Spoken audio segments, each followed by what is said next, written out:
네, 여러분 반갑습니다. 기업가 사의 5주차 강의를 진행하도록 하겠습니다. 지금 밖은 하얀 벚꽃으로 수놓아져 있습니다. 어떻게 벚꽃 구경은 좀 하고 있는지 모르겠습니다. 자, 이번 시간에는요, 기업가 정신과 경영에 관한 내용입니다. 앞서 기업, 그 다음에 사회, 그 다음에 기업과 상호관계에 대해서 배웠고요. 오늘 이 시간에는 기업과 정신, 그 다음에 경영에 대해서 배워보고, 또 중간에 여러분을 위해서 이 교재와 관계없이 깜짝 특강을 한번 또 진행을 하도록 하겠습니다.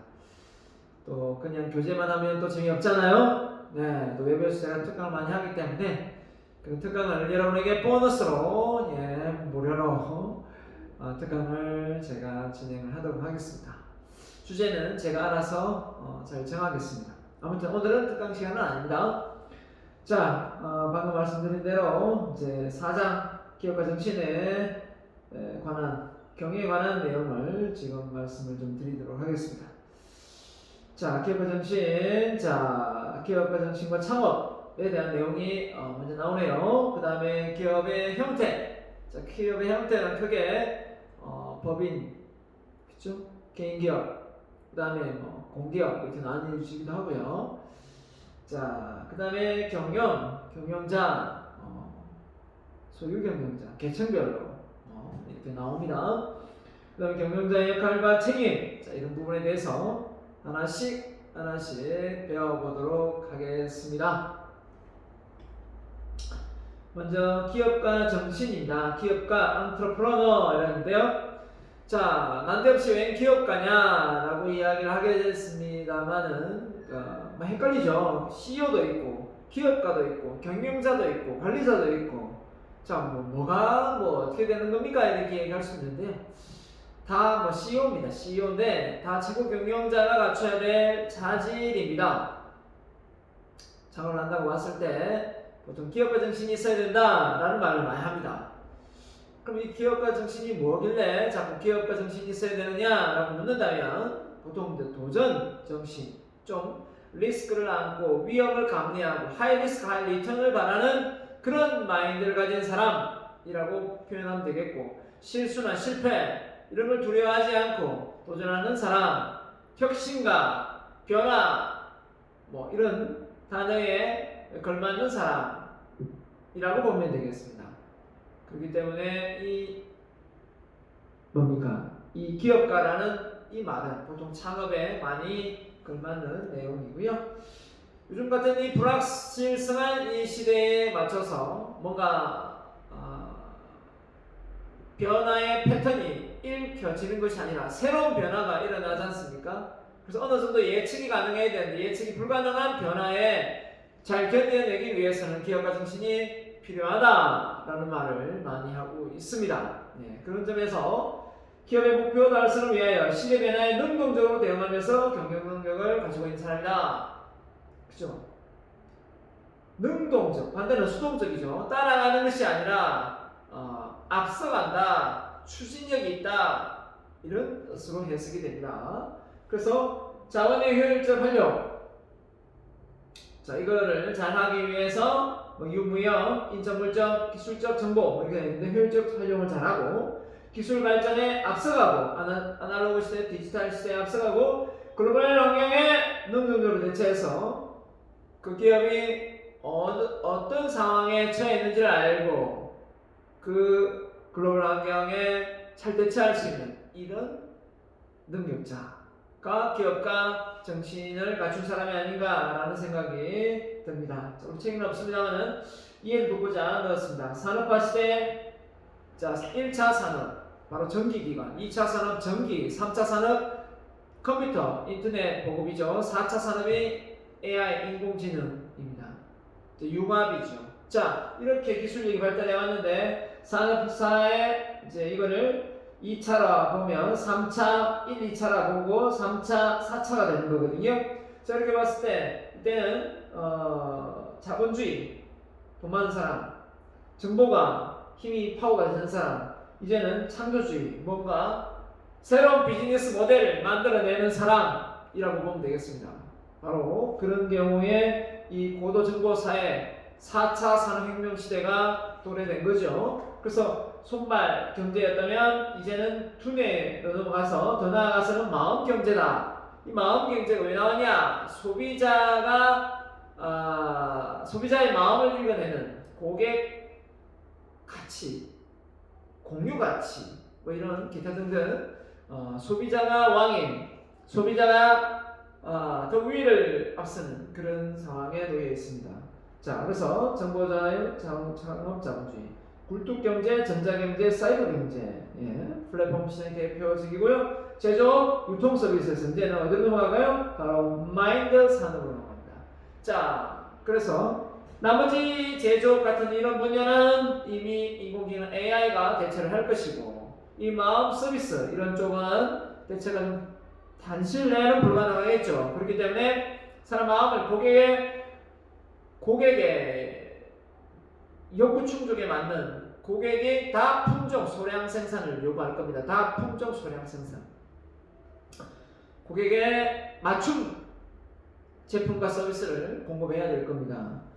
자, 그래서 뭐 블루 칼라, 화이트 칼라, 골든 칼라를 표현했다면 블루 칼라는 일단 힘이고요. 화이트 칼라는 의미하는 바가 와이셔츠 입고 사무실에서 컴퓨터 두드리는 그죠? 사람이고, 여기 골든 칼라는 의미가 뭐냐면 뭐 골든 칼라, 다이아몬드 칼라 이런 표현을 쓰는데요. 한마디로 하면 변화, 혁신, 그걸 녹이면 뭐든지 만들어낼 수 있죠. 어떤 모형으로. 그래서 자유자재, 유연성 이런 걸 의미한다고 보면 되겠습니다. 자, 그래서 기업가 정신의 의의입니다. 기업가, entrepreneurship, 기업가 정신 이렇게 했는데요. 기업가의 본연의 기능을 적극적으로 수행하고 달성하는 마음가짐과 태도를 의미한다 했습니다. 기업가 본연의 기능을 적극적으로 수행하고 달성하는 마음가짐과 태도. 자, 그래서 출자가 뭡니까? 돈을 처음에 되는 사람이죠. 출자를 담당하는 기능이고요. 자, 창조, 아이디어, 혁신, 끈질긴 집념, 도전정신이 있다고 했죠. 시장을 개척한 능력 없는 시장, 새로운 블루오션 시장을 개척한 거죠. 레드오션이 아니라 고객 만족은 고객이 기대하는 것, 제품의 사용 가치가 일치될 때 고객 만족이 일어난다 라고 했습니다. 고객 만족, 그 다음에 사회적 책임, CSR이죠. 고객 만족. 그건 뭡니까? 기업의 사회적 책임이죠. 자, 그 다음에 인재 양성 정신. 이런 정신을 가진 사람을 우리는 기업가 정신이다 라고 표현을 합니다. 기업가 정신이다. 자, 그래서 우리가 기업가 정신 자질론에서 보면 기업가 사회의 연구 목적 해가지고 학자마다 페이얼, 테일러, 피터 드러커, 휴스턴이 기업가의 자질은 이런 게 필요하다 해서 지금 좀 시대별로 넣었다면 맞을 겁니다. 페이얼, 테일러, 그죠? 피터 드러커 얼마 되지 않은 인물이고요. 돌아가셨지만 휴스턴에서 보면 관리 능력, 판단력, 그죠? 지식 비슷하죠? 근데 피터 드러커는 자, 전략적 의사결정 비슷하죠? 맞죠? 팀워크, 인간관계 비슷하죠? 이렇게 묶이고 이렇게 많이 묶입니다.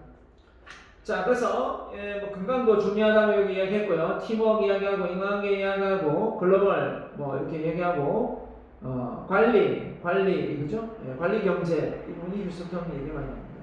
아무튼 이 정도로 있다 생각하면 되겠고요. 이게 뭐 시험 문제 나오지는 않을 겁니다. 아무튼 이런 것들이 이제는 이제 시대적 변화니까 이런 부분도 있었지만 이제 이렇게 경영자가 요구하는 4차 혁명 시대에 걸맞는 키워드는 변화, 혁신, 융합, 소통 뭐 이런 거죠. 공유 뭐 이런 단어들입니다. 이런 단어에 익숙지 않고 소통하지 않고 융합하지 않고 변화하지, 혁신하지 않는다면 4차 산업혁명 시대에 직장생활하기 힘들 수밖에 없는 거겠죠.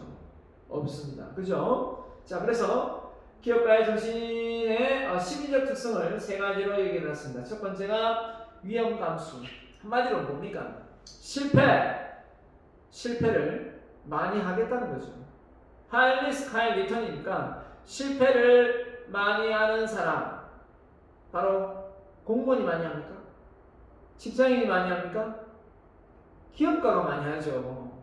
새로운 기업가는 뭡니까? 기본급이 없잖아. 맞죠? 기본급이 없습니다.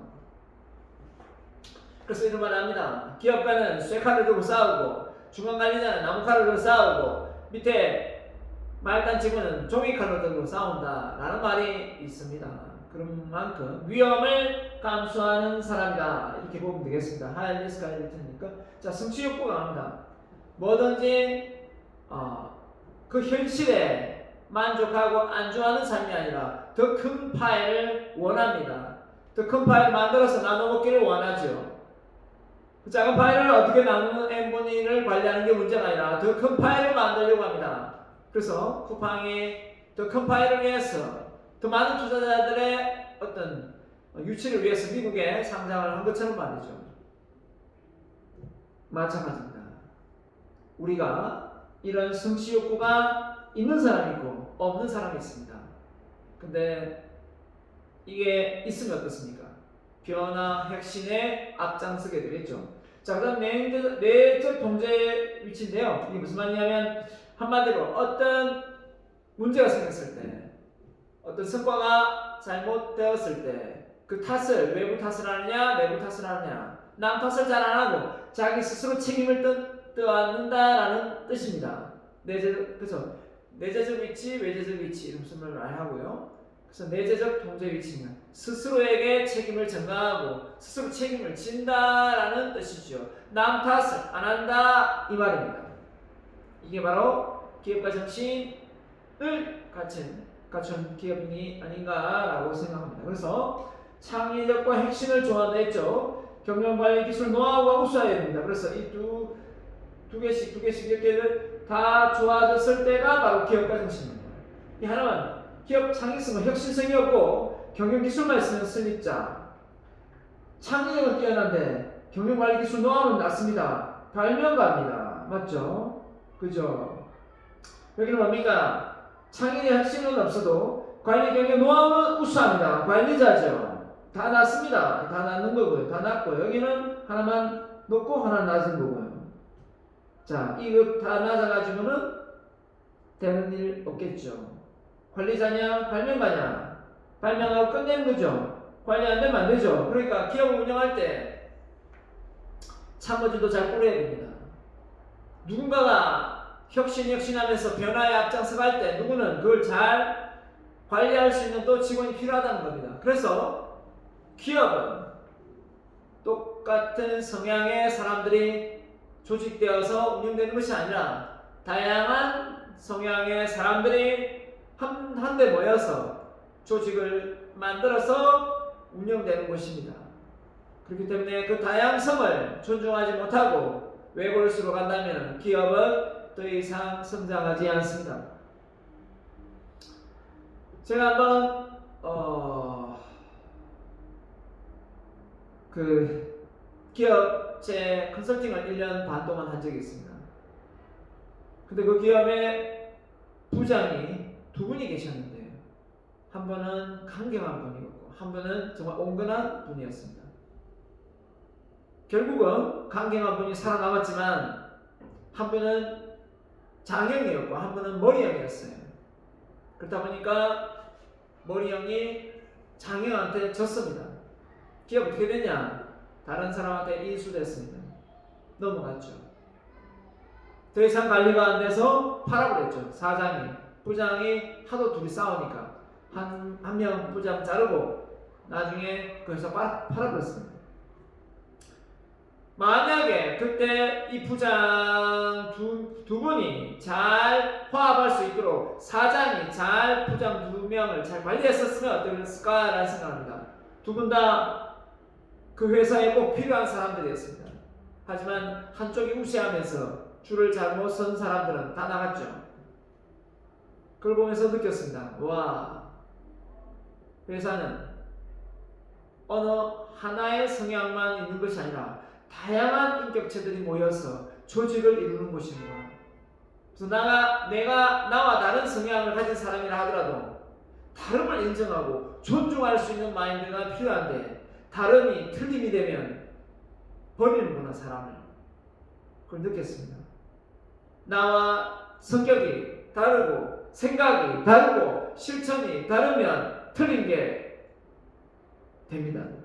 사실 그게 틀린 게 아니라 다른 건데도 불구하고. 그래서 저는 컨설팅을 하면서 그 얘기를 꼭 합니다. 사장님하고 똑같은 사람만 승진시키지 마세요. 그러면 회사가 더 이상 성장하지 않습니다. 사장님이 마음에 들지 않지만 구성원들이 좋아하고 인기가 많으면 그 사람을 승진시키세요. 그래야 회사가 잘 굴러갑니다. 정주행 회장이 상당한 기업가 정신을 발휘한 인물이라면 그에 못지않은 참모진이 정말 관리를 잘했어야 된다는 겁니다. 잘했기 때문에 지금의 현대가 있다는 겁니다. 똑같이 밑에 있는 간부들도 정주행 회장처럼 또 일을 벌리는 사람이었다면 그때 진작에 망했습니다. 진작에 망했어요. 가정도 마찬가지입니다. 엄마가, 아빠가, 누군가가 혁신, 변화, 기업가 정신을 발휘하는 사람이 있다면 그 속에서 관리하고 챙기는 사람이 한 사람쯤 있어야 됩니다. 둘 다 설치면 집안이 망합니다. 둘 다 소극적이고 내성적이고 추진력이 약하고 변화와 혁신을 싫어하면 또 정체됩니다. 더 이상 발전성이 없어요. 맨날 그대로 살아가면서 왜 바뀌지 않냐고 투덜투덜합니다. 누가 바꿔주지도 않는데요. 스스로 바꿔야 되는데 바뀌지 않는다고 욕하는 거 똑같습니다. 자, 기억하세요. 나는 정말 경영관리 기술 노하우, 창의력, 혁신 다 가지고 있는지, 가지고 없다면, 다 갖추질 못한다면 갖출 만한 사람을 또다시 내 밑에 같이 팀워크로 꾸리면 됩니다. 다 8명이 될 수는 없으니까요. 자, 성공한 기업가의 특성, 우리 책에는 없습니다. 자, 높은 몰입도와 결단력. 자, 천재 아니면 둔재라 했는데요. 자, 강한 성취 욕구, 메모하는 습관 있습니다, 여러분? 메모. 창의성에 메모만큼 좋은 게 없습니다. 성취 욕구가 있습니다. 언어의 마술을 나뉘는데요. 자, 기회 포착. 기회는 몇 번 오죠? 인생에서 기회는 고개만 돌릴 겁니다. 수천 번 오죠. 하지만 인생 기회를 3번 온다고요? 말장난하면 안 됩니다. 맞습니다. 자, 책임감. 자, 다나카 수산이 나오는데 이 사람이 초졸인가요? 중졸인가요? 하여튼 학력이 아주 낮은 사람인데 수산이 됐어요. 일본에도 우리나라처럼 학벌 좋아하는 그런 장반자리인데 이 수산이 됐으니까 어떻습니까? 말들이 많겠죠? 역시 이 사람이 스피치를 했습니다. 발언을 했는데 이 한마디에 모든 불평 불만들이 잠잠했어요. 뭐라고 했냐? 일은 여러분들이 하십시오. 똑똑한 여러분이 일을 추진하십시오. 저는 그거에 따른 책임만 제가 지겠습니다. 라고 말했더니 다 많은 국회의원들이 잠잠해졌다는 겁니다. 일본이나 우리나라나 책임질 사람은 별로 없었던 모양입니다. 끈질김, 끈기죠, 끈기. 자, 그래서 전문가들은 비결, 집중, 반복, 끈기를 많이 강조하는데 집중, 몰입, 집중, 끈기, 끈질김, 끈기죠. 끈기는 어떻게 하면 길러집니까? 껌씹으면 길러져요? 아니죠. 끈기는 어떻게 하면 길러지느냐? 바로 절제입니다, 절제. 하고 싶지 않지만 억지로 할 때 끈기가 길러져요. 그래서 여러분이 억지로 하고 있는 게 뭐가 있는가? 억지로 나는 그 일을 잘 추진하는가? 잘 절제하는가? 이걸 보면 여러분이 끈기가 있는지 없는지 금방 알 수가 있습니다. 끈기는 하고 싶을 때 기다리는 마음이 되어서는 안 됩니다. 하고 싶지 않아도 그냥 하기로 했으면 하는 거죠. 그게 바로 끈기를 키우는 방법입니다. 자, 현실주의자, 냉철한 판단력. 예. 그러니까 한마디로 얘기하면 애매한 것이라고요. 분명한 것, 현실적인 것, 계산적이겠죠. 네. 뭔가 된다, 되는 이유가 뭔지, 왜 이 사업이 되는지 그걸 정확히 알고자 하는 겁니다. 그다음 뭡니까? 피드백. 누구의 여러분이 마음의 그릇이 큰지 작은지 칭찬할 때는 아무도 모릅니다. 여러분을 충고하고 피드백할 때 그때 알게 되죠. 아, 내가 밴댕이 소갈딱지구나. 아니면 내가 마음이 정말 넓은 사람이구나. 이걸 알게 됩니다. 자, 피드백을 잘한다, 잘 받아들인다. 그 다음에 위험 감수, 도박, 기업가, 다 도박은 위험이죠. 하지만 도박하고 기업가의 차이가 있다면 도박은 예측 불허한 변수가 많지만 기업가는 준비하고 철저하게 관리하면 예측 가능한 사업을 일으킬 수 있는 거죠. 자, 권력에 대한 낮은 욕구. 내가 높은 자리에 올라야지. 그래서 많은 사람들은 내가 꽉 쥐고 힘들어야지. 이런 권력의 힘에 의해서 사업을 일으키는 사람이 아니라는 겁니다. 그럼 뭡니까? 정직과 성실입니다. 신뢰를 쌓는 비결이죠. 그래서 이 신뢰하면 또 그거 정중히 해당 아닙니까? 쌀가게에서 일하면서 얼마나 정직하게 일을 했더니 일을 얼마나 정직하게 했는지 자기 쌀가게 주인 아들보다 뭡니까? 더 신뢰가 쌓여서 장부를 맡기고 나중에 그 쌀가게를 아들한테 물려주지 않고 정중히 회장한테 물려줬다는 얘기입니다. 자, 실천입니다. 실천을 기르는 방법을 소개한다. 자, 실천력. 여러분, 실천력 많습니까? 별로 없죠? 예. 마음은 먹는데, 생각하면 마음 먹고, 행동하면 되는데, 그 행동이 안 되죠. 행동을 해도 작심삼일밖에 안 되죠.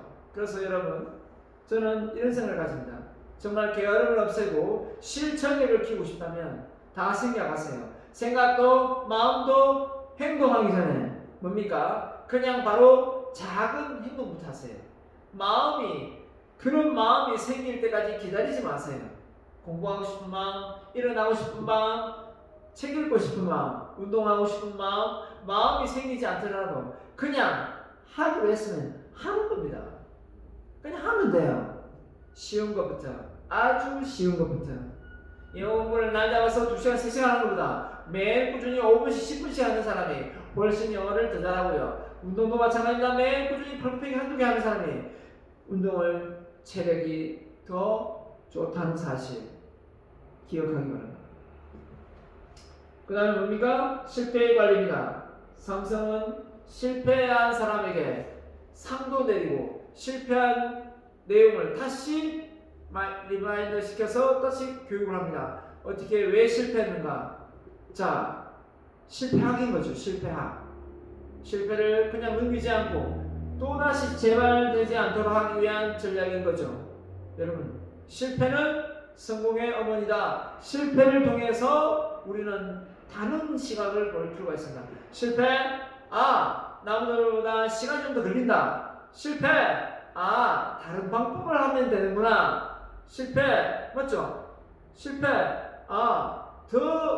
이 방법은 안 되는 거야. 다른 방법. 시간이 좀 더 걸리구나. 또 뭡니까? 목표가 더 크구나. 목표가 내가 더 크구나. 이런 생각을 가지고 여러분이 하는 일에 실패가 있더라도 또 도전하면 성공할 수 있습니다. 용어 메이크. 잘 되면 팀원타, 못 되면 자신타. 자, 이거 얼마나 좋습니까? 잘 되면 팀원타, 잘못 되면 자신타. 말 그대로 공을 남을 돌리는, 팀원들에게 돌리는 이런 마인드 상당히 신뢰가 가고 또 구성원들도 믿음이 가고 이러지 않겠습니까? 자, 그래서 기업가의 자질, 우리 책에는 없지만, 자, 내 생활 방식을 구체적으로 설명할 수 있는가? 일을 계획적으로 한다. 일단 일을 맡으면 적극적으로 한다. 실패하더라도 크게 실망하지 않는다. 아니요.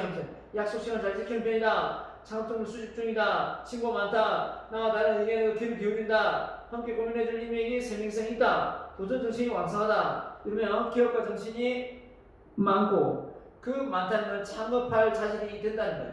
의사가 분명하다. 건강에 자신 있다. 기초적인 재무 지식이 있다. 좋아하는 일이라면 먹고 자는 일도 잊어버린다. 창업하기에 가족을 설득할 자신 있다.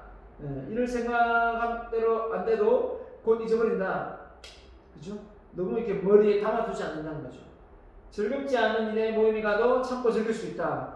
그 분위기에 맞춰서 내가 행동해야 될 때가 많거든요. 고객이 불평불만을 해도 짜증내는 것보다 잘 참는 것도 중요하지 않습니까?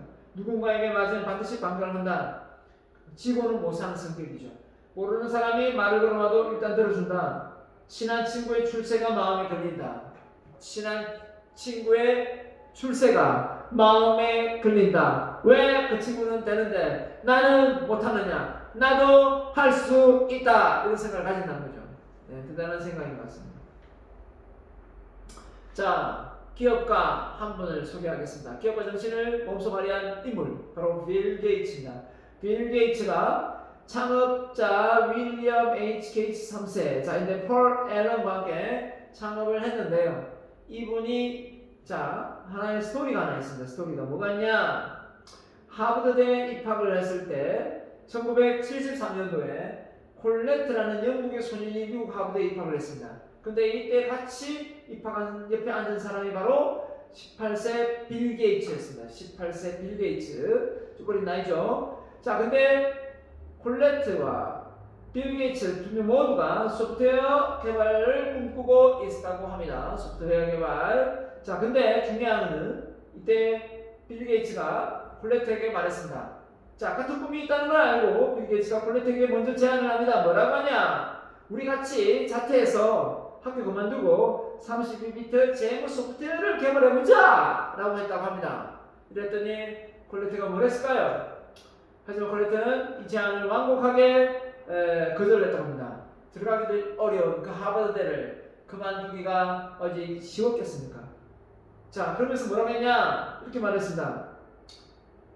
그러한 소프트웨어를 개발하려면 반드시 모든 수업 과정을 배워야만 하고 만들 수 있다. 이렇게 말을 합니다. 그래서 제안을 거절한 후 10년 후에 콜레트가 하버드 대학의 컴퓨터 박사과정을 밟을 때, 와우, 빌 게이츠는 어떻게 됐을까요? 자퇴를 한 빌 게이츠는 미국 포춘지가 선정한 억만장자들에 이미 속해 있었다고 합니다. 자, 그러면 이 콜레트가, 자, 뭐랬냐? 콜레트가 학식을 충분히 쌓았다고 생각할 때 32비트 재무 소프트웨어를 개발하려고 할 때 빌 게이츠는 뭘 하고 있었냐? 이미 1500배 빠른 새로운 소프트웨어를 개발하여 시장을 석권한 상태였다고 합니다. 이 소프트웨어가 얼마나 속도가 빠른지 빌 게이츠는 벌써 알고 있었던 거죠. 그래서 하버드대를 빨리 졸업을 해야 되는데 그 졸업을 못 기다리고 빨리 졸업을 할 수가 없죠. 네. 그래서 자퇴를 합니다. 그래서 콜레트와 빌 게이츠의 같은 꿈이 아래 너무나도 다른 삶을 산 두 사람의 차이는 과연 무엇이었을까요? 바로 모험심, 도전정신, 이거 아닐까요? 그래서 망설임, 콜레트는 망설였죠. 하지만 빌 게이츠는 만일 있을 실패에 대비해서 지식을 쌓고 개발을 하겠다며 자퇴를 망설였습니다. 맞죠? 그래서 이 지식을 쌓고 준비를 하는 것도 맞지만 이렇게 망설이다 보면 이렇게 타이밍을 놓칩니다. 하지만 빌 게이츠는 소프트웨어 개발을 결심한 후 자퇴를 망설이지 않았습니다. 그래서 지금의 다른 결과가 나오게 된 거죠. 그래서 여기서 망설임은 분명 실수할 가능성을 줄여주지만 뭡니까? 성공의 기회를 잃게 할 수도 있다라는 겁니다. 결국 우리가 인생을 살면서 몇 번의 기회가 올 겁니다. 물론 수없이도 많이 오지만요. 근데 그 기회를 계속해서 할까 말까 하다가 안 하는 경우가 참 많습니다. 그러고 나서 후회하죠. 아, 그때 그걸 했어야 되는데, 그걸 샀어야 되는데, 그 땅을 샀어야 되는데, 그 아파트를 샀어야 되는데, 그때 그 사업을 했어야 되는데, 그때 그걸 배웠어야 되는데, 그때 그 자격증을 땄어야 되는데, 이런 생각을 엄청 많이 합니다. 여러분이 그런 사람이 되지 않으려면 어떻게 해야 될까요? 여러분 스스로가 좀 귀찮고 하기 싫더라도 뭔가를 도전하고 배우고 개선해 나가야 됩니다. 머물러 있지 않아야 된다는 거죠. 머물러 있지 않아야 됩니다. 보통 동창회 가면 이런 말을 많이 합니다. 학창 시절에 저 친구 나보다 점수 낮았고 학점도 낮았는데 나중에 사회에서 만나보니까 나보다 잘 나가네? 왜 그렇지? 왜 그렇지? 왜 그렇겠냐? 학교 이후에 공부를 더 많이 했을 수도 있고 또 마음이 모험을 했을 수 있습니다. 무작정 모험을 했으면 실패했겠지만 배워가면서 모험을 했다면 그건 성과로 이어지게 되는 거죠. 결국은 기업가 정신은 바로 이겁니다. 모든 것을 갖추고 모든 것을 준비한 상태에서 추진하겠다라는 생각을 가진다면 이미 늦을 수 있습니다.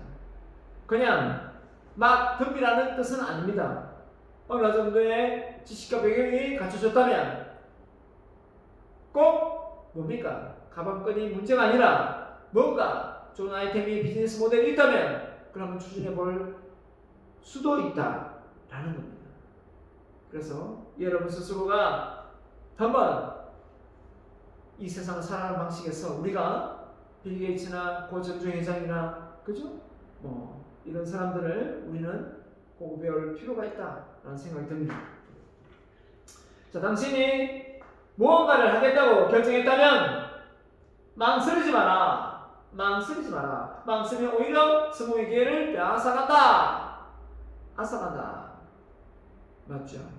망설이는 사람, 할까 말까 망설이는 사람, 일단 도전해 보시라 라고 말씀을 드리고 싶네요.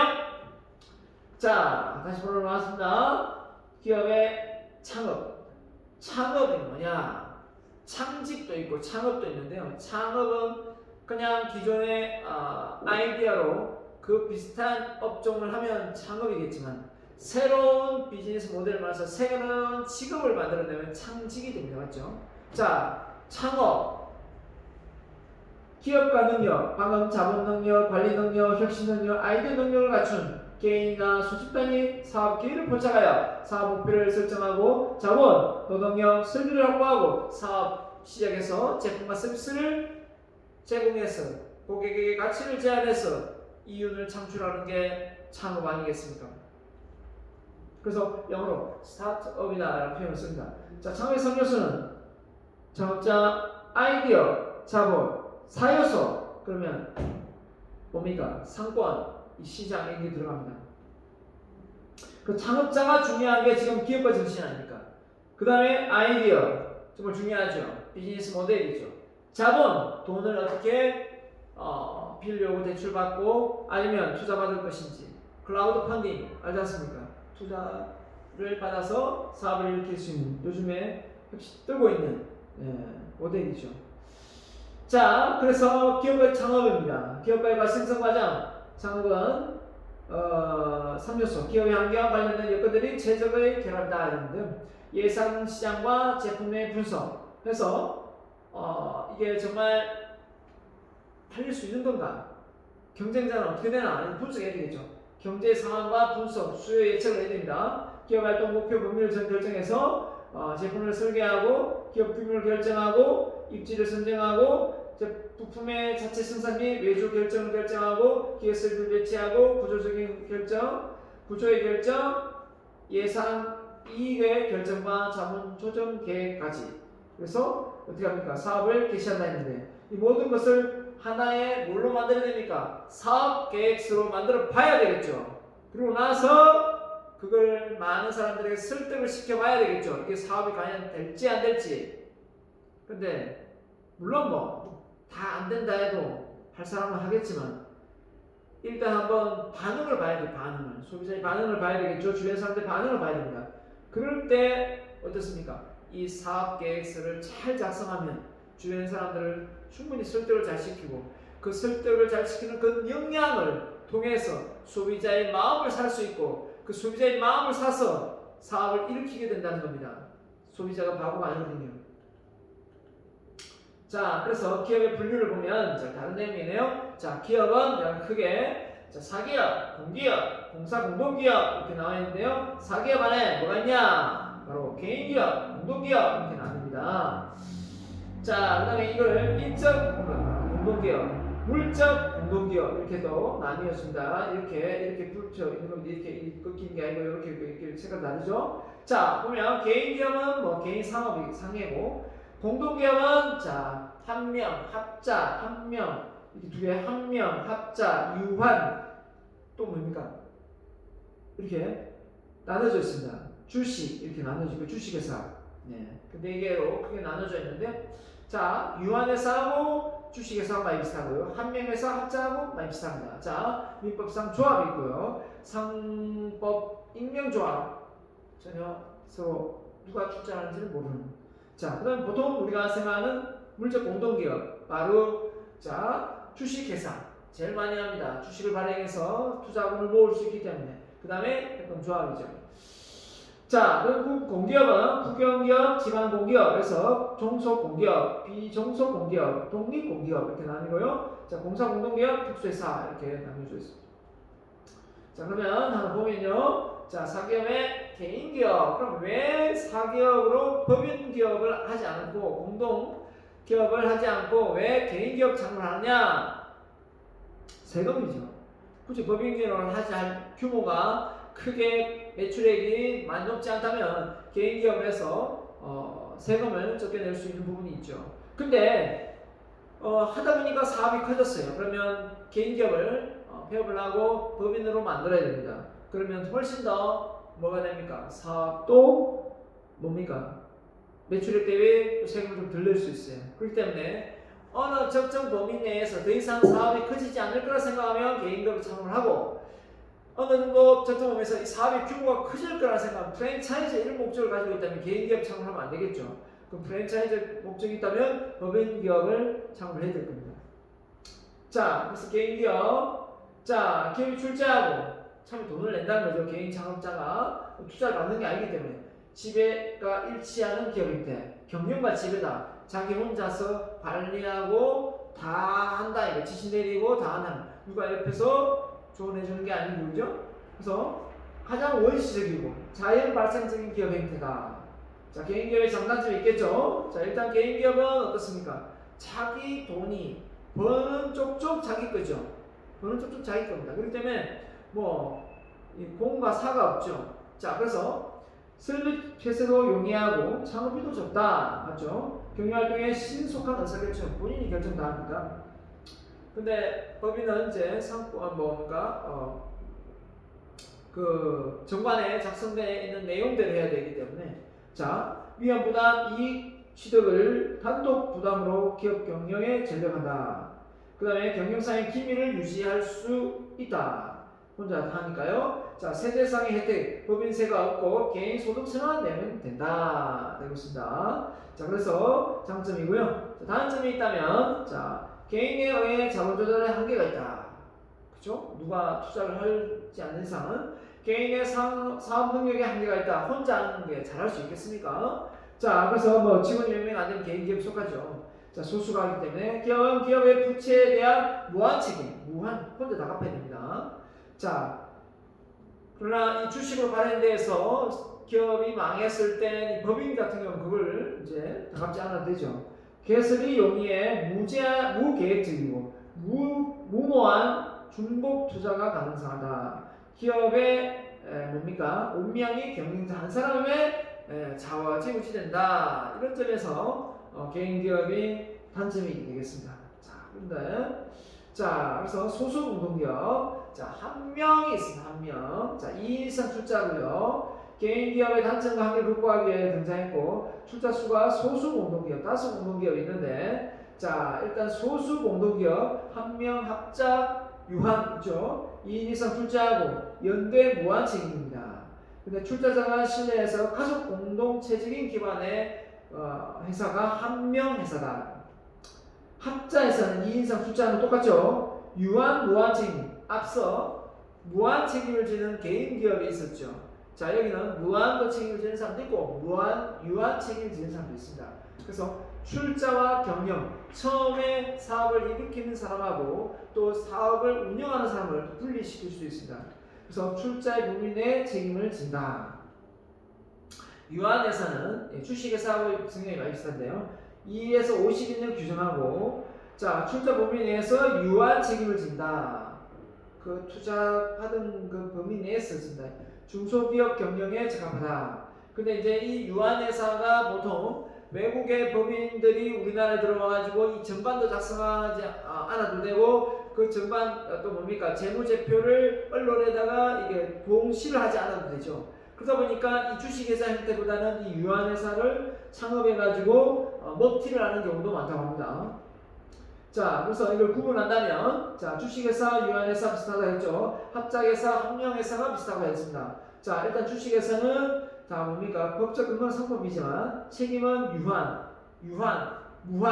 앞서 개인 기업은 무한이었죠. 무한정 책임을 진다니까. 자, 근데 유한은 그 범위 내에서 지기 때문에 좀 낫겠죠. 자, 그래서 유한 책임을 지느냐, 무한 유한이 있느냐, 합명은 무한 책임을 지느냐. 다음 중 법인 기업이지만 개인 기업 성향을 가장 많이 띠는 법인은 한명이 됩니다. 한명. 무한 책임지기 때문에 개인 기업처럼. 자, 발기인 수가 제한이 없는데 여기는 반드시 2인 이상. 다음 법인 기업 중 2인 이상 창업을 꼭 해야 되는 것은 여기에 해당되지만 여기는 제한이 없다. 혼자 해도 된다. 1부입니다. 자, 출자 처음 시작할 때 금전 현물 똑같고요. 그 다음에 정관 인정 필요합니다. 근데 주식회사, 유한회사는 정관을 만들어야 되는데 합작 합령은 뭡니까? 정관도 필요하지 않습니다. 정관 작성도 안 해요. 정관에 대한 들어가는 내용도 한번 보겠습니다. 자, 의결기간 주장 1개월권이고 사원총회, 자 무한책임 사원 동의, 무한책임과의 사원 동의입니다. 조직의 변경은 주식회사 유한 갈등을 하세요. 유한으로 바꿀 수 있어요. 주식에서 조직 변경 가능합니다. 이리 왔다 갔다 하는 거. 서로 합명과 합자가 왔다 갔다 할 수 있습니다. 자, 그래서 합자는 유한 책임, 무한 책임을 다진다. 이러고요. 합병은 자유롭게 할 수 있습니다. 주식회사는 누구하고는 유한은 주식회사만 할 수 있고요. 자, 그 다음에 전 사원 동의를 얻어야 됩니다. 전 사원 동의를 얻어야 돼요. 합자와 합병은 합병하나 해도 무진장 어렵다. 직원들이 다 동의를 안 해주면 합병이 안 된다라는 겁니다. 자, 그래서 여러분 다시 공동기업 바로 뭐가 있습니까? 주식회사가 나오겠네요. 자본을 잘 획득할 수 있죠. 왜냐하면 주식을 발행하면 되니까. 그래서 주식회사의 생명은 이론적으로 영구적이고 주주는 유한 책임을 지고 소유권 이전이 용이하고 전문 경영자는 앞에 개인 사업은 소유 경영자 하지만 전문 경영자를 들을 수 있고 기업의 성장이 용이하고 투자를 받기 때문에 자 대규모 자본을 조달하고 집중시키는 것이 용이하다. 단점이 있다면 세금 종류가 좀 더 많다. 그 다음에 이중부가도 있고요. 설립이 복잡하고 비용이 든다. 그 다음에 정부의 규제 보고 요구가 있다. 그래서 금액 매출액 대비 얼마가 되면 그 장부를 어떤 일간지에 공시를 해야 된다. 업무 활동에 있어서 비밀의 준수가 곤란하죠. 개인 기업 같은 경우는 자기 돈이 그냥 쌈짓돈이죠. 자, 기업 활동의 확대가 정관을 변경하지 않고서는 제약을 단다. 기업 활동의 확대가 정관을 변경하지 않고서는 제약이 단다. 자기 마음대로 할 수가 없다라는 개인 기업처럼 마음대로 할 수는 없다. 정관을 정해진 룰대로 해야 된다 이거죠. 그래서 주식회사의 특징이 주주의 유한 책임이다. 자, 그 다음에 자본의 증권화전, 주식 발행을 통해서 출자대부와 민주주의 의결권, 배당, 청구권 권리가 있다.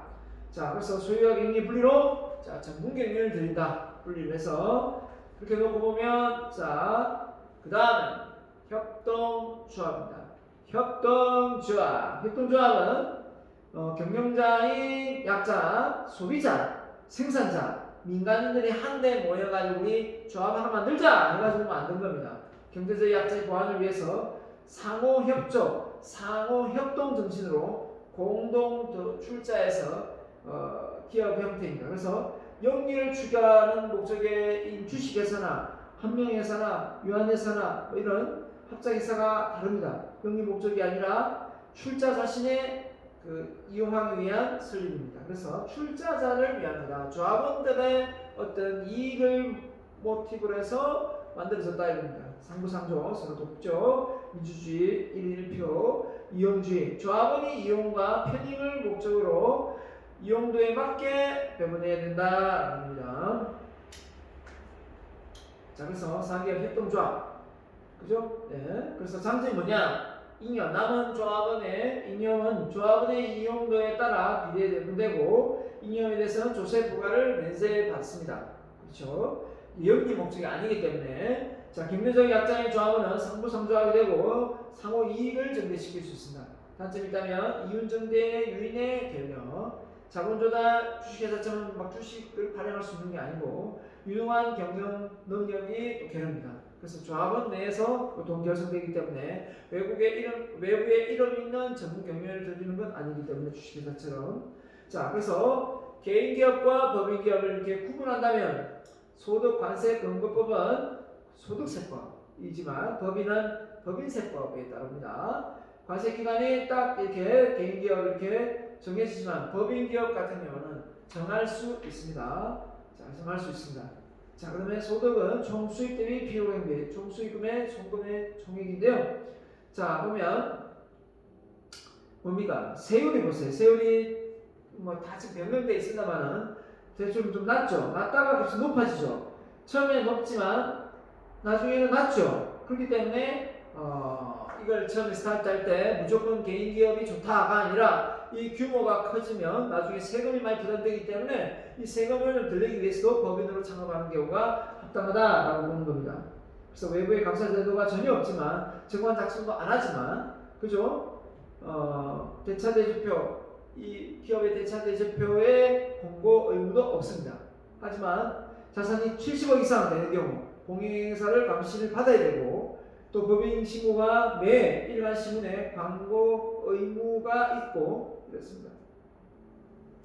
그 수익권에 관계없이 복수투기 의무자가 되고 예 그렇습니다. 법인세가 10도 있고 자 정관에 들어가는 내용들입니다. 정관을 작성해서 가져가야 된다 했으니까 상호 사업의 목적은 무엇인가? 상호는 무엇인가? 주식 발행 총수는 한 주 금액은 다 결정해야 됩니다. 100원부터 시작할 수도 있고요. 500원부터 시작할 수 있고요. 주식 종류, 보통주, 우선주. 자, 우선주는 보통 그 기업에서 삼성우가 있죠. 우. 의결권은 없고 투자 배당금만 많이 받는 사람들이죠. 자, 보통주 이렇게 있습니다. 소점, 본점 소재지. 어디에 위치해 있는가? 회사의 공고 방법은 일간지 어디에 할 건가?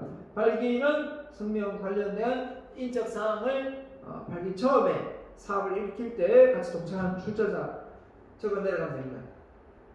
그 다음에 창업에 그냥 이건 참고사항인데 근로자 명부, 임금 대장 한 명의 직원만 있으면 무조건 근로자 명부, 임금 대장을 만들어야 됩니다. 국민연금 가입 예전에 5명 이내는 봐줬는데 무조건 한 명 이상 직원이 있으면 무조건 국민연금 가입 의무자가 됩니다. 자, 국민연금, 그 다음에 고용보험 역시 마찬가지입니다. 1인 근로자 1명이면 무조건 가입시켜야 됩니다. 그 다음에 건강보험 역시 상시 근로자 1명이면 무조건 고용보험 다 들어 4대 보험 다 들어줘야 돼요. 산재보험 역시 마찬가지입니다. 1인 1명이면 들어야 됩니다. 자, 그래서 이런 걸 뭐라냐? 당연 적용 사업장이랍니다. 직원 1명만 되면 보험을 의무적으로 가입해야 되는 의무가 있기 때문에 그래서 사업계 실시 사업의 필요 적용 요건을 충족하게 되었을 때 사업주의 의사와 상관없이 자동적으로 보험관계가 성립되는 사업장을 당연 적용 사업장이라고 한다. 뭐라고요? 당연 적용 사업장. 그래서 내가 안 하고 싶다. 지금 한 명 들었는데 난 뭐 사대 보험 안 들어주고 싶다 해서 안 듣는 게 아니라 그냥 무조건 들어야 된다. 당연하죠. 당연 적용 사업장이다. 그 4대 보험 뭘 가입해줘야 되느냐? 국민연금, 건강보험, 산업재해보험, 또 뭡니까? 고용보험. 이게 기본이다. 이렇게 보시면 되겠습니다. 자, 그 다음에 기업의 형태 중에 또 공동기업. 자, 공기업 있죠? 자, 공기업은 국가가 지방자치단체, 공공단체가 공익을 목적으로 출자하고 직간접적으로 경영상의 책임을 지는 기업 형태다. 자, 공기업 설립을 왜 하느냐? 복지이죠. 실업 구제나 생활 안전 등과 같은 사회적인 정책상은 필요하겠고 민간기업이 부득이하게 어려운 규모의 사업을 위해 경제 정책상 필요하겠고 예를 들면 뭐 전기나 가스나 뭐 토지나 뭐 도로나 이런 부분이죠. 소방이나 아니면 뭐 군수 뭐 이런 방어에 들어가는 경우. 자, 그다음에 뭐 수자원이나 이런 거죠. 국가가 지방자치단체의 재정 수입을 이용해서 설립되죠. 자, 그래서 공기업의 장점은 자본 조달이 용이해서 국가에서 밀어주니까 구매 판매상의 특권이 있고 조세 면제 특례가 된다라는 겁니다. 근데 단점은 잔류 재량 없죠. 그래서 경영 능률의 저하. 자, 좀 더 이제 공기업이나 이런 그 공무원들 좀 안일하죠. 일반 사기업보다는. 그 다음에 사무 처리의 복잡성 이런 부분이 애로사항이 있습니다. 뭔 처리가 그리 많습니까? 그죠? 쓸데없이 많이 준비해서 뭘 하라고 하죠. 맞죠? 몇 개만 하게 하면 되는데. 공사공동기업. 자, 국가, 지자체가 민간사업 공동으로 투자하여 운영 공사합동기업이다. 공사합동기업. 그래서 공익성이 큰 전기, 교통, 전화, 전신, 전화가 있었네요. 수도 이런 부분이 공사공동기업이다. 그래서 통신비가 너무 지금 5G 되면서 너무 이 데이터 양만 올려놓고 그 중간 밑에는 없고 그죠? 기본 요금보다 좀 더 싼 이렇게 좀 이런 걸 올려놓고 비싸게 책정해가지고 어쩔 수 없이 가입하게 만들고 그죠? 나쁜 그러면 안 되죠. 자, 그다음에 경영입니다. 경영은 비즈니스 매니지먼트에서 조직의 생존, 발전하기 위한 목적을 달성하기 위한 조직이 보유한 자원을 효율적으로 운영하기 위해 내리는 최적의 의사결정이다라고 했습니다. 경영의 기능. 자, 계획, 조직, 지휘, 통제. 무엇을 계획하고 조직에서 지휘 내리고 그걸 다 통제해서 다시 계획을 세우는 겁니다. 업무. 자, 인사부서, 재무부서, 마케팅부서, 생산부서, 회계부서, 정보부서 이렇게 있고요. 보조기능. 자, 그 다음에 이 경영관리 능력. 그러면 보통 방금 말했지만 계획, 조직, 지휘, 통제. 자, 이걸 잘 알아야 됩니다. 계획은 뭐냐? MBO. Management by Objective에서 말 그대로 이 목적을 잘 관리하는 거죠. 그래서 경영 전략, 계획을 잘 수립하고 목표를 세우는 겁니다. 그 다음 조직. 이 라인을 잘 설정해서 사람을 잘 조정할 수 있도록 해야 되겠죠. 그래서 그 사람이 그 조직 내에서 자기 역량을 잘 발휘할 수 있도록 해야 될 것 같고, 지휘는 바로 리더십이죠. 동기부여, 의사소통, 사람들 잘 따르게 하고 또 혜택을 제공해야 되겠죠. 그 다음에 통제입니다. 그 다음에 지금까지 한 내용에 대해서 측정을 해서 비교해 실행해서 다시 보완을 하든지 아니면 끝내든지 해야 되겠죠. 그래서 통제가 바로 피드백 단계가 되겠습니다. 자, 이렇게 되면 경영 업무의 기능이 뭐냐? 기업은 어떻게 했습니까? 재무, 인사, 마케팅, 생산 이렇게 경영 업무를 통해서 관리되어질 때 그 바깥에 둘러싸고 있는 계획, 조직, 지휘, 통제 결국은 이 경영 업무가 잘 진행되도록 경영 관리를 잘 한다고 보시면 되겠습니다. 계획, 조직, 지휘, 통제다. 자, 그래서 경영 부분에서 인풋 대비 자 아웃풋이 나와야 되겠죠. 이럴 때 아니 경영 관리 이게 경영 관리 이게 경영 업무가 되겠죠. 경영 부분. 자, 그래서 회계관리 경영정보 시스템. 그래서 계획, 조직, 지휘, 조정, 통제 이렇게 되는 건데 투입 대비 아웃풋이 나오겠죠. 제품과 서비스가 고객에게 잘 만족되어질 수 있어야 되겠습니다. 자, 그래서 안 되면 품질이 나빠지면 다시 피드백해서 새로운 뭔가를 교정하고 수정해야 되겠죠. 자, 그렇게 되는 겁니다. 자, 그래서 경영 자원 보면 자, 먼저 눈에 보이는 유형, 눈에 안 보이는 무형, 그다음 사람이 인적 자원 이렇게 나눠놨습니다.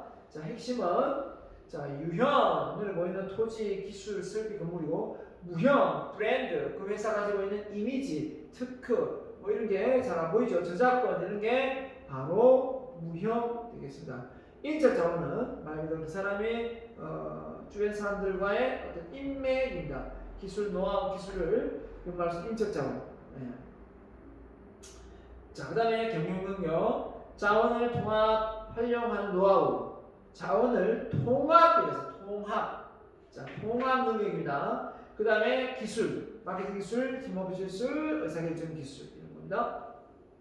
자, 그래서 경영자는 자 이념과 경영 목표가 있는데요. 자, 경영 이념, 경영 신조 또는 경영 철학 기업을 영위하는 데 있어서 어떠한 목적과 방식으로 경영에 나아갈 것인가 하는 지침, 기본적인 의식, 이게 경영 이념이다. 이 경영 이념이 잘못되어 있으면 정말 배가 산으로 갈 수도 있겠고 그 기업의 CEO만 좋은 방향이 될 수도 있겠죠.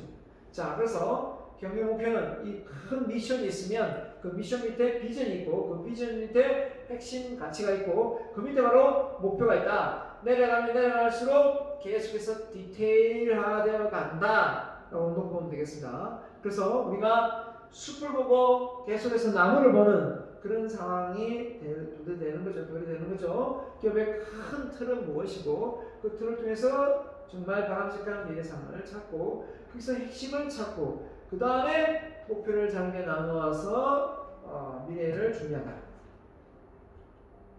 그래서 경영자는 자, 경영 목적에 수행해야 할 직무관리, 조직관리, 효율화를 효율적으로 하는 사람이다 이런데요. 자, 전문 지식도 있어야 되고 경험도 많아야 되고 도전 정신도 있어야 된다. 맞죠? 그 다음에 윤리와 기업가 정신, 사회성을 발휘할 수 있어야 된다. 자, 그래서 감수성, 아이디어, 리더십, 자기 이해, 혁신성, 경쟁력, 성과 자, 이런 부분이 되겠습니다. 굉장히 주요 등목. 자, 이거보다는 좀 뒤에 나오는 걸 외우세요. 자, 그래서 경영자는 전문지식, 경험, 도전정신, 전문지식, 지식, 경험, 도전정신 이렇게 있네요. 자, 그 다음에 경영자는 조직의 비전을 제시하고 방했죠. 지동수라면 활동의 경영활동의 최종 의사결정자로서 모두 책임져야 하며 불확실한 사회 환경 속에서 경영의 목적을 달성하기 위하여 경쟁 있는 제품과 서비스를 창출하고 사회적 기대 가치를 충족시키는 능력도 요구된다. 사회적 기대 가치입니다. 사회적 기대 가치. 한마디로 여기에 만족되면 소비자가 그 기업에 대한 불만족을 표현하고 그 불만족이 되면 사회적 이슈로 전가될 수도 있습니다. 그래서 그 지역 주민 사람들이 기대한 만큼의 자선의 사회적 책임이 따라줘야 된다라는 거죠. 건물 하나만 믿고 잘 나가는 제품 하나만 믿고 떵떵거리고 큰소리 치다가 나중에 오히려 큰 코 다치는 경우도 흔하게 봅니다.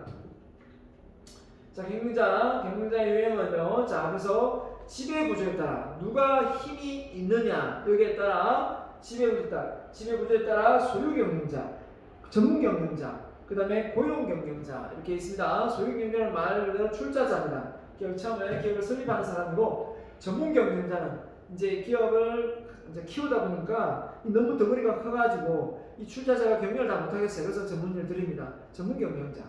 근데 고용경영자는 뭘까요? 이 고용경영자는 이 소유경영자의 좀 옥두가시다, 좀 시키는 대로 하는 사람이다 이렇게 보면 되겠습니다. 그래서 합리적인 경영 수행을 하는 데 있어서 이 고용경영자는 소유경영자의 옥두각시 역할을 하니까 그 수학이 될 수 있겠죠.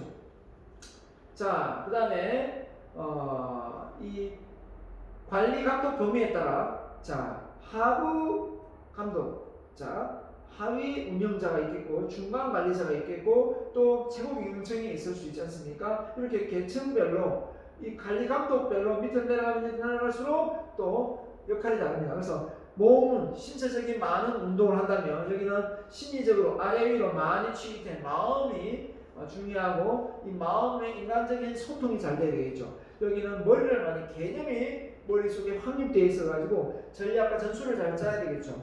그렇기 때문에 어떻게 됩니까? 경영자 역할 중에 민저버그가 말했습니다.